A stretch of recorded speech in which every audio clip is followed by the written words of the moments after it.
Meu querido presidente,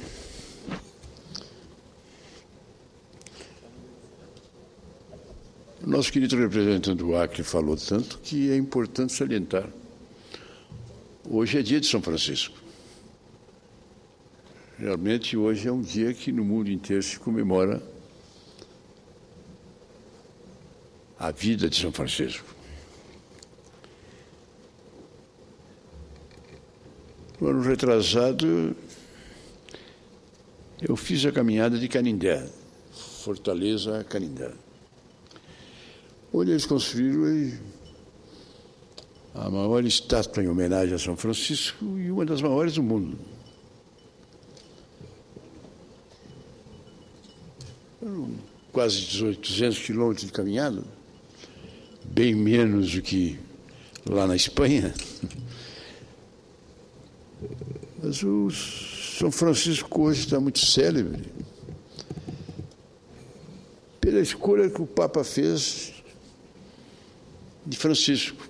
Pela primeira vez nós temos um Papa com o nome de Francisco. Embora ele não seja franciscano, ele é jesuíta, mas a verdade é que todo mundo diz que na sua ação ele tem uma atuação identificada com a gente pobre, com a gente humilde.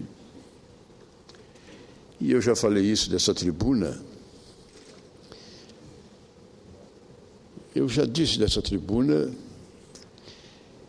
que os hábitos que ele vem adotando vão sacudir a Igreja Católica. Ontem a televisão mostrou a primeira reunião dos cardeais, os 8 cardeais que eles escolheram, um de cada região do mundo, para estudar a reforma da Cúria. Chamava a atenção da reunião. Normal era o Papa estar no seu trono, com toda a pompa, e os cardeais em roda dele. Ele recebeu os cardeais numa sala que eu não sei o que era, deve ser lá da hospedaria, que é uma espécie de hotel de trânsito dos cardeais e bispos quando vão a Roma. Uma sala, uma mesa simples que não tinha nem toalha, tinha os guardanapos ali com um copo d'água. Os cardeais até estavam vestidos com a pompa do seu traje, e ele com o traje branco, mas sem os apetrechos, de uma simplicidade impressionante.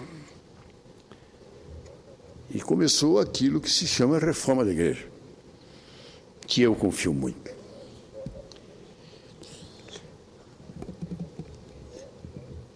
Mas o que eu gostaria de dizer aqui é a decisão de ontem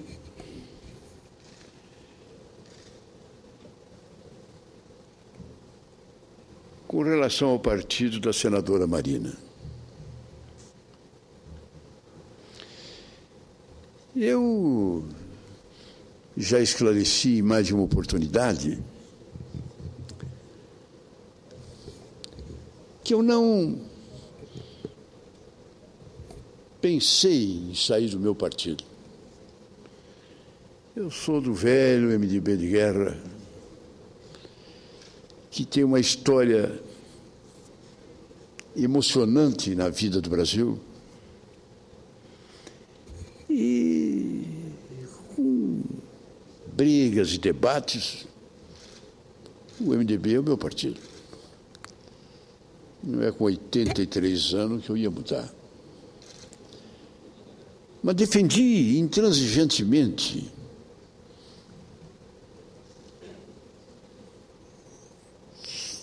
que a Marina conseguisse o registro do seu partido. Eu, em tese, sou contra o exagero de partidos políticos. Acho que o Brasil o que tem de mais é partido político. Não que partido político não possa ter de mais. Eu já disse dessa tribuna Os brasileiros imaginam que nos Estados Unidos só tem um partido democrata e um partido republicano, que são os dois que têm representação. Os Estados Unidos tem mais de 80 partidos. Partido comunista nos Estados Unidos tem mais de 3 ou 4. Tem partido de tudo que é gosto. Os Estados Unidos não tem justiça eleitoral. Para fundar um partido, tu reúne um grupo de pessoas, vai ali no tribunal, em qualquer cartório e registra o partido. Está registrado. E ele existe. Mas para ter representação no parlamento, para poder usar a televisão, para poder participar da campanha, ele tem que ter um percentual. A Alemanha é a mesma coisa. Agora, o terceiro partido, o Partido Liberal, o terceiro grande partido da Alemanha que estava no governo, na última eleição, não conseguiu atingir o mínimo necessário. E vai ficar 4 anos fora do parlamento. Vai ficar 4 anos fora da televisão, existindo, mas vai ter que se virar para daqui a 4 anos poder conseguir o quórum necessário para voltar para o parlamento. Eu acho que isso resolvia no Brasil. Proposta que eu já apresentei várias vezes. O partido existe, funda, cria, faz o que bem entender. Mas tem que ter o quórum, tem que ter o mínimo necessário para ter vida atuante.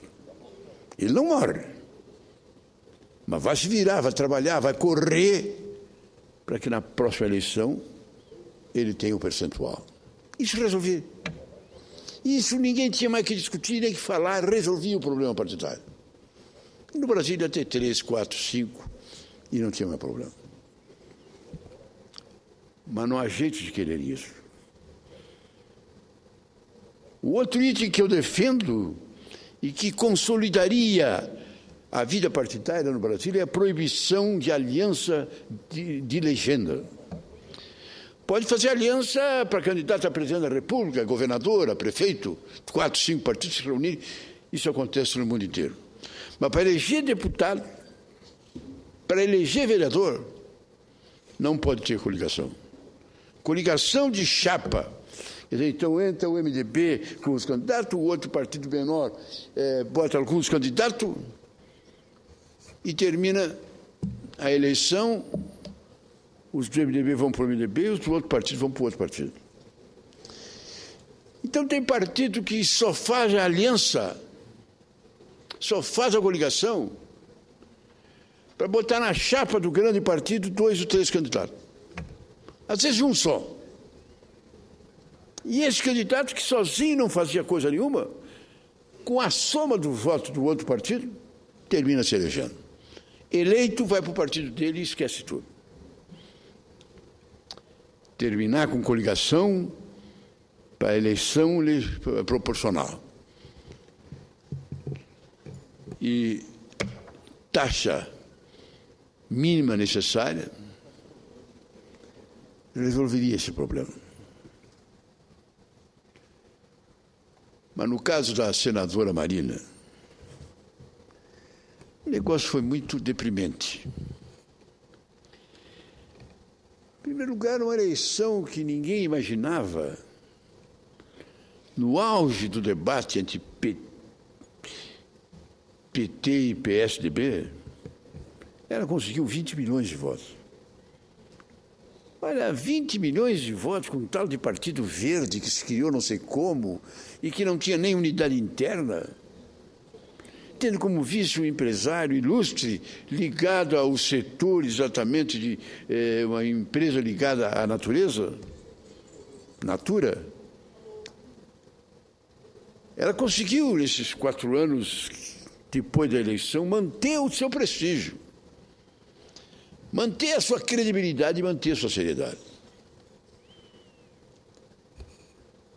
O Lula, quando foi eleito presidente pela primeira vez, quando chegou nos Estados Unidos e começaram a copiar o que ele faria, o que ele não faria, o primeiro nome dele que ele chamou meu ministro foi a ministra Marina. Pela credibilidade, pelo prestígio que ela tem a nível internacional. Tinha e tem.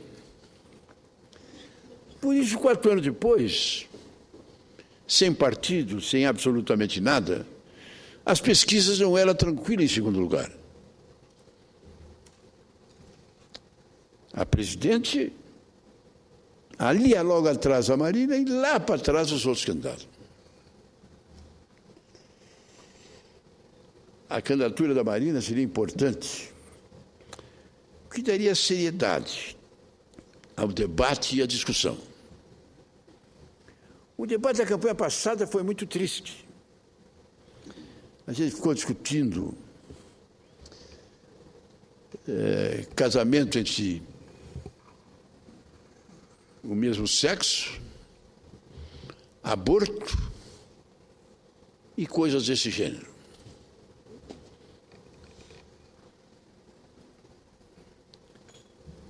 O tribunal disse não. Eu respeito o tribunal. Tenho um respeito muito grande, a começar pela presidente, que é uma ministra de Minas Gerais, a ministra Carmen Lúcia, extraordinária, de grande credibilidade. Mas eu lamento a decisão. Dos 7 ministros, teve um que contou as coisas como são. E que disse aquilo que os outros não disseram. Podiam estar pensando, mas não disseram. Os outros ficaram na periferia. Mas esse ministro deu uma aula no Tribunal Eleitoral. Deu uma aula e acredite que os seus colegas fizeram meia-culpa. Fizeram meia-culpa. Porque não há dúvida de que alguns fatos muito estranhos aconteceram.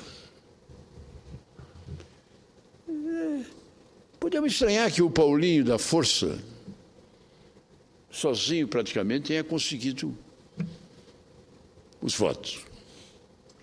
Podemos estranhar que os homens do frigorífico aqui de Goiás, que ninguém sabe quem é, nem quem não é, conseguiram os votos. Mas quem tem alguma dúvida que a Marina podia conseguir os votos?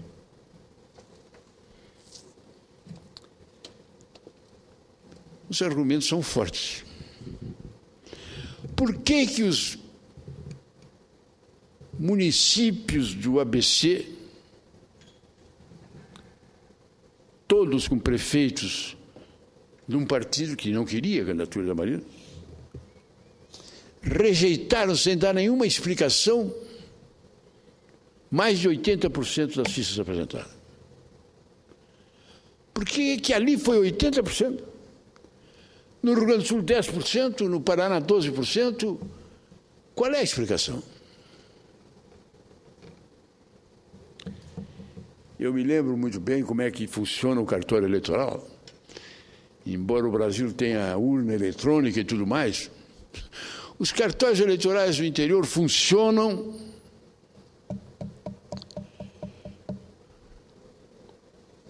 com os funcionários fornecidos pela prefeitura. Não tem funcionário. Os cartórios eleitorais, o alistamento militar, e tem mais algumas atribuições que o prefeito tem que arrumar funcionário e colocar à disposição. Senão não funciona. Então é fácil de entender.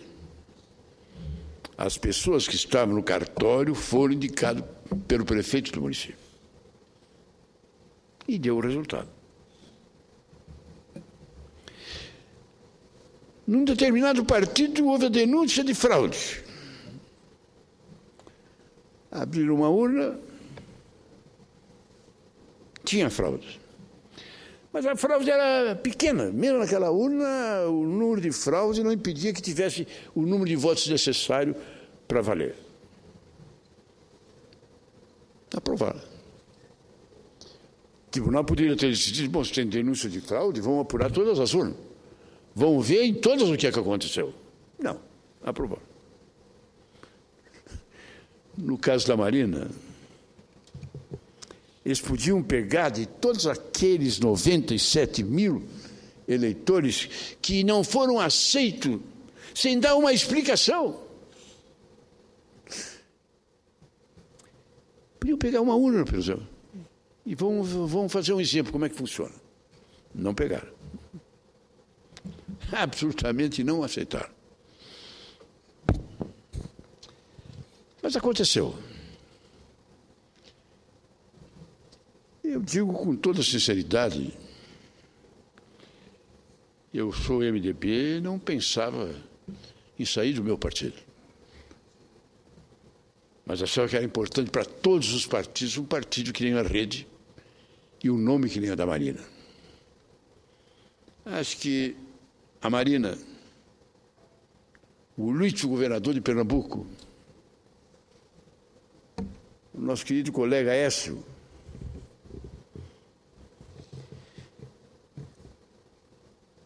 são nomes que realmente dão uma grande eleição, de grande seriedade. E mais a presidente da República, é claro. Seria uma eleição excepcional. Não sei o que a senadora Marina fará. Não tenho ideia, não conversei. Mas para o Brasil não foi bom. Não foi positivo.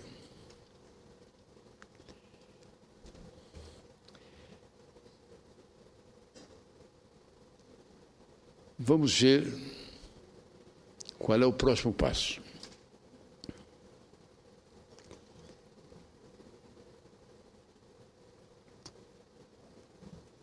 O PMDB vive um momento importante.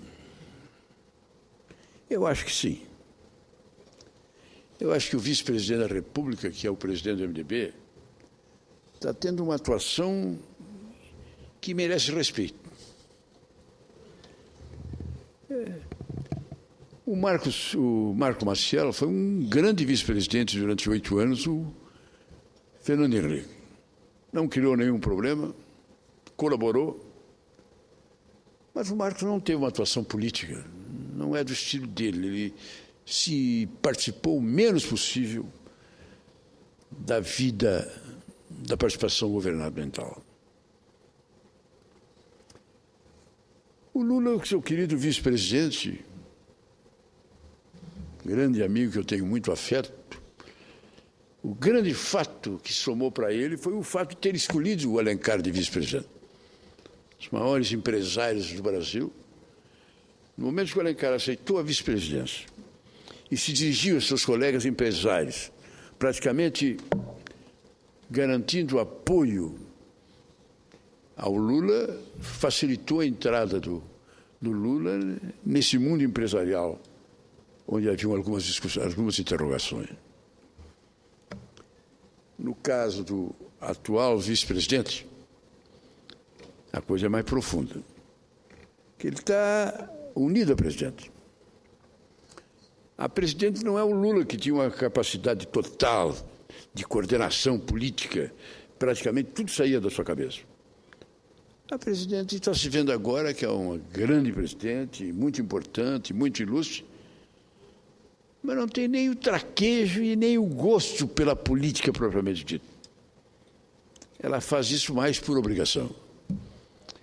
E o vice-presidente tem colaborado muito. Tem colaborado com o PMDB, no sentido da agitação que sempre tem entre os partidos políticos que estão no governo. Ele tem equacionado. Equacionado, inclusive, crise com o próprio PT. Acho que ele está tendo um bom papel. Por isso eu digo que essa mágoa com o que aconteceu com a Marina não é apenas das pessoas que estavam fechando e participando do seu partido, mas é de todos. Seja qual for o partido, seja qual for a ideia, o resultado foi negativo. Para nós, para o tribunal e para a eleição. Queira que Deus inspire a senadora Marina para ela adotar uma decisão que seja importante. Falando com o seu advogado, ontem, ele está pensando se recorre ou não e qual seria o efeito disso. E, por outro lado, hoje é dia 4, e até amanhã, dia 5, a pessoa tem que estar com ficha assinada no partido para poder ser candidato. Repare que é um prazo praticamente de quem está a caminho da forca. Já está na fila da morte. Até amanhã, meia-noite, só quem até amanhã, meia-noite, tiver filiado a um partido político pode ser candidato a qualquer cargo.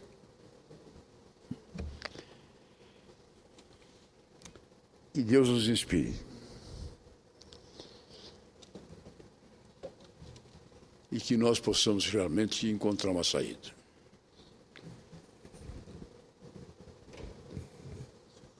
Este ano foi um ano perdido pelo Congresso em termos das reformas políticas, das reformas de base, das reformas eleitorais que a gente tanto necessitava e não aconteceram. Até aquela mini-reforma, não é? Qual é o termo que não é nem mini, é menos que mini? Micro-reforma que o Senado votou aqui, não vai passar na Câmara. Já está decidido que a Câmara não vai passar.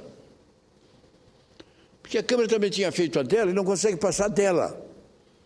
Então, se a Câmara não se acertou em torno da reforma que as elites da Câmara, as lideranças fizeram, nós sabemos como é que é a Câmara, eu já sabia que não ia passar.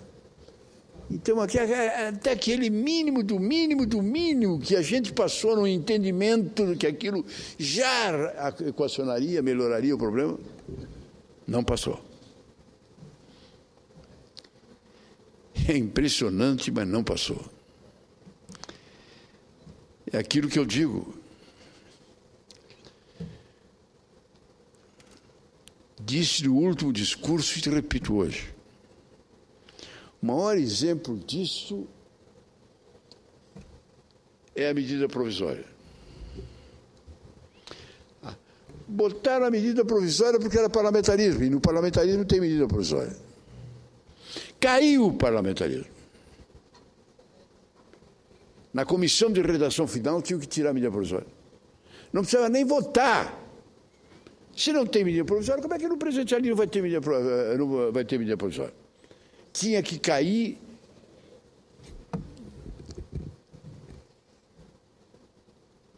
na última revisão na redação final. Não caiu.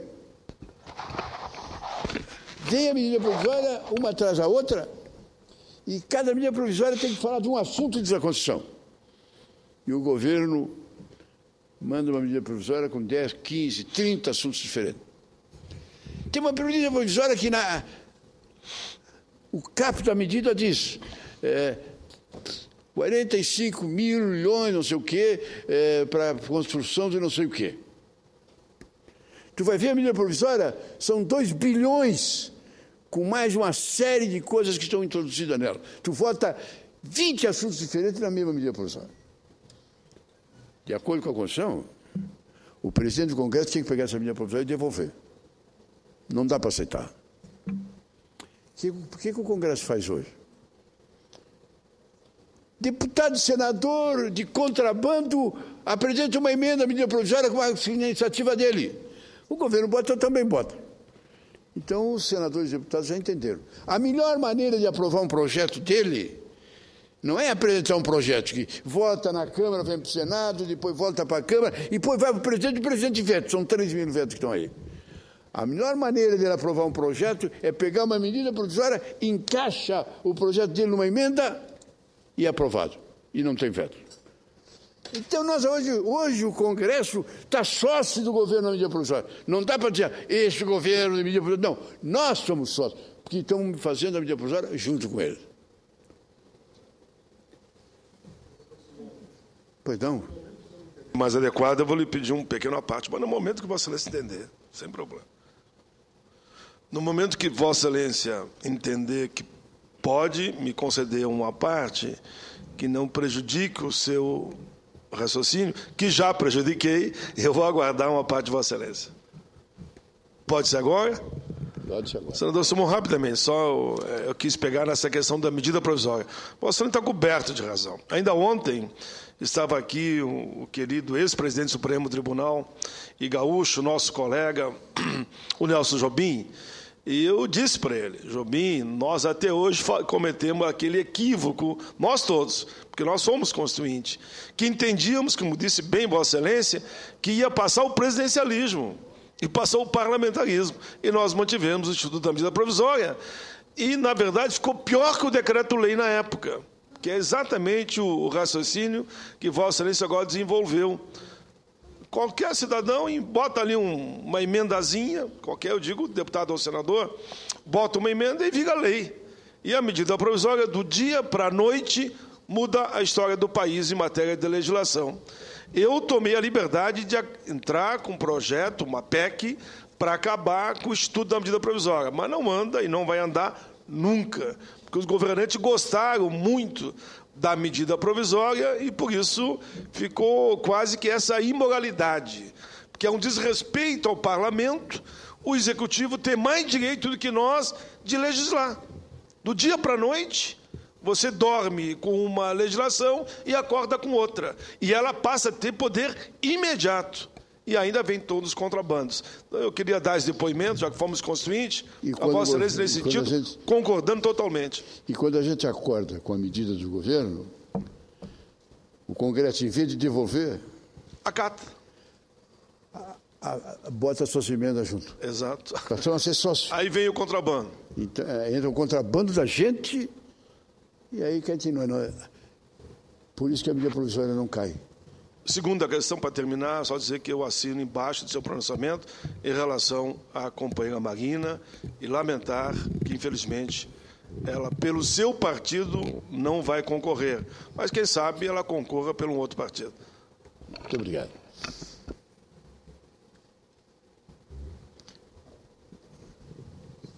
Eu gostaria de me guardar para fazer uma parte mais adiante ao longo do seu discurso, mas, de qualquer maneira, como estamos num dia mais tranquilo, eu vou aproveitar e agarrar o que falou o nosso querido Paim sobre a Marina.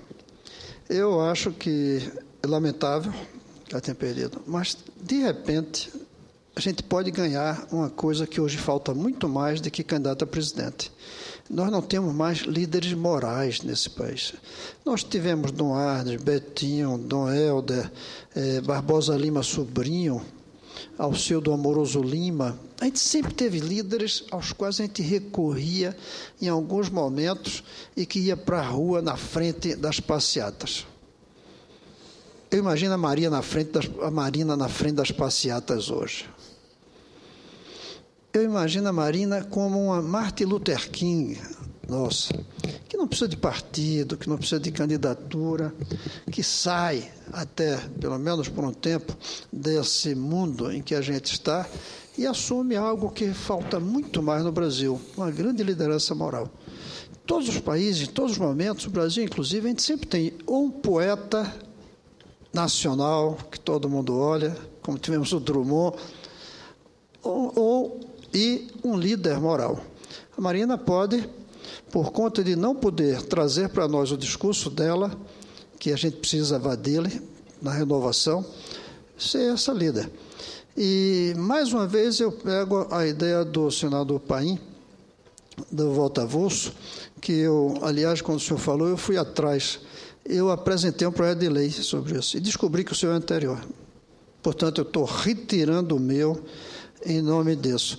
Mas eu quero defender o seu projeto, senador Paim. Deixa só eu fazer um apelo. Por favor, não retire. Vamos pedir para pensar e vamos trabalhar junto. Tem mais peso. Muito bem, se for diferente. Isso. Mas se for igual, não precisa. Mas fica o meu pedido. Está certo. Se for igual, não precisa.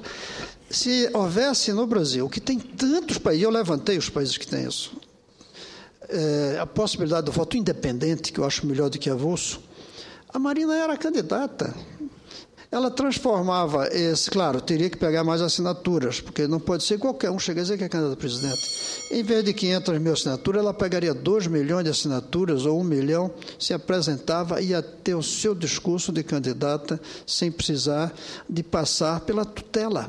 A tutela da justiça, a tutela dos partidos, a tutela dos marqueteiros, a tutela dos advogados, que no fim termina a democracia se apequenando diante de tantas limitações que a gente cria em torno a ela. E não cria a principal, que é proibir financiamento público de campanha por pessoas jurídicas, como defende o projeto do senador Viana. E, obviamente, também eu acho que limitar o valor das contribuições, até mesmo privadas. Queria que o país tenha uma proposta nesse sentido. Era isso, pegando a carona aqui para fazer uma parte do senador Paim. Agradeço ao senador Cristóvão, ao senador Paim. Encerro. Na missa que foi em homenagem a São Francisco, que dia é hoje, vou rezar pela Marina, para que ela encontre uma solução. Que, como disse o Paim, o Brasil precisa dela. Seria muito importante ela estar na vida pública. Nós não temos muitas marinas por aí na vida pública para nos dar o luxo de não aproveitar. Espero que ela consiga. E levo um abraço afetivo aos membros do Tribunal Superior Eleitoral. E fico pensando como realmente é difícil o cidadão ser membro de um tribunal, quando às vezes o tribunal diz o que não está nos autos não existe. É uma frase que muita gente fala e fala com profunda convicção.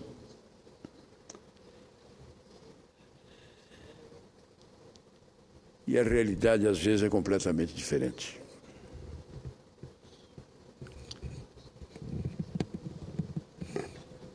Que Deus os abençoe. E que não tenhamos que dizer daqui a uns tempos que pena que o tribunal terminou com aquela decisão. Era isso, senhor presidente.